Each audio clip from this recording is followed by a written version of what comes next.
ഈ രാമലീല എന്ന് പറയുന്ന സിനിമ പോലും അതായത് ഞാനെന്നൊരു ചെറുപ്പക്കാരന് ജീവിതമാവുന്നെങ്കിൽ അതിന് സിനിമ ചെയ്യാണ്ട് കല്യാണം കഴിക്കാൻ പോലും പറ്റാത്ത അവസ്ഥയാണ്. അങ്ങനെ ജീവിതമാവുന്നെങ്കിൽ ജീവിതമാകാൻ വേണ്ടിയും കൂടിയാണ് ദിലീപ്. അത് ഈ പ്രോജക്റ്റ് എല്ലാവരും ഉപേക്ഷിച്ചതാണ്.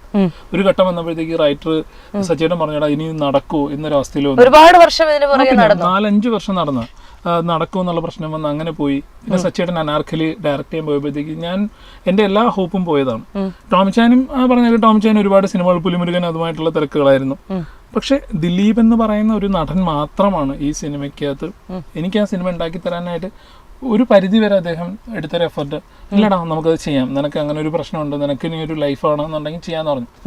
ഇപ്പം എൻ്റെ പടത്തിന്റെ പൂജയുടെ അന്ന് എൻ്റെ അമ്മയെ ഞാൻ ഇൻട്രൊഡ്യൂസ് ചെയ്തിരുന്നു ദിലീപനെ ഇൻട്രൊഡ്യൂസ് ചെയ്യുന്ന സമയത്ത് വിളക്ക് എത്തിക്കുന്ന സമയമാകുമ്പോൾ എല്ലാവരും വന്ന് വിളക്ക് എത്തിക്കാൻ വന്നപ്പോഴത്തേക്കും ദിലീപേട്ടന് വിളക്കെടുത്ത് കൊടുത്തപ്പോൾ ദിലീപേട്ടൻ പറഞ്ഞു, അല്ല അരുണിന്റെ അമ്മ ഉണ്ടല്ലോ, അരുണിന്റെ അമ്മയെ വിളിക്കാം, ആദ്യം അരുണിന്റെ അമ്മ എത്തിക്കട്ടെ എന്ന് പറഞ്ഞു. എൻ്റെ അമ്മയാണോ വന്ന് വിളക്ക് എത്തിക്കുന്നത്.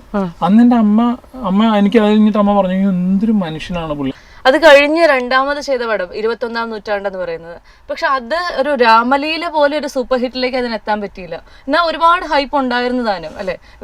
മോഹൻലാലിന്റെ മകന്റെ ചിത്രം, അങ്ങനെയൊക്കെയുള്ള പലതരത്തിലുള്ള ഹൈപ്പുകൾ, രാമലീലയ്ക്ക് ശേഷം അരുൺ ഗോപി വരുന്ന ചിത്രം, അങ്ങനെയൊക്കെയുള്ള ഒരുപാട് കാര്യങ്ങൾ ഉണ്ടായിരുന്നു. അപ്പോൾ ഒരു ഡയറക്ടറിന്റെ പോയിന്റ് ഓഫ് വ്യൂവിൽ എന്താണ് ആ പടത്തിന്റെ അത്രമാത്രം ഉയരത്തിലേക്ക് എത്താൻ ആ പടത്തിന് സാധിക്കാതിരുന്നത്?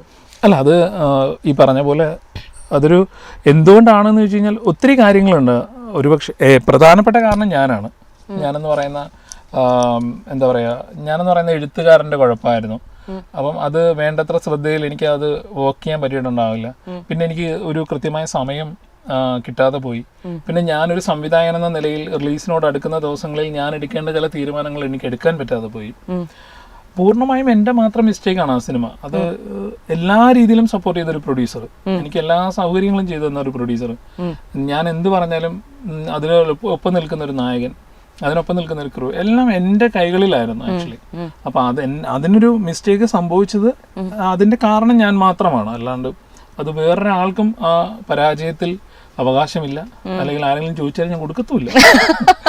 അതുകൊണ്ട് അല്ല, ഇങ്ങനെ ഒരു സിനിമ ഇൻഡസ്ട്രി സൗമ്യക്ക് യാതൊരു പരിചയമില്ലാത്ത ഇൻഡസ്ട്രി എന്ന് പറഞ്ഞു. അപ്പൊ ഇങ്ങനെ നായകനെ ചുറ്റിപ്പറ്റി പലതരത്തിലുള്ള ഗോസിപ്പുകളും കേൾക്കുമല്ലോ.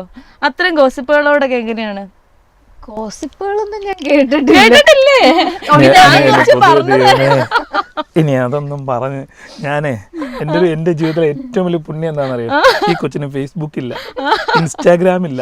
ഞാൻ ഒരുപാട് നിർബന്ധിച്ചിട്ട് വാട്സപ്പ് എന്നെ സ്വന്തം ഫോണിൽ ഒന്ന് ഡൗൺലോഡ് ചെയ്തു. എന്താണ് സൗമ്യ ഇങ്ങനെയൊക്കെ വളരെ സമാധാനത്തോട് ജീവിക്കുന്ന കുട്ടിയാണ്.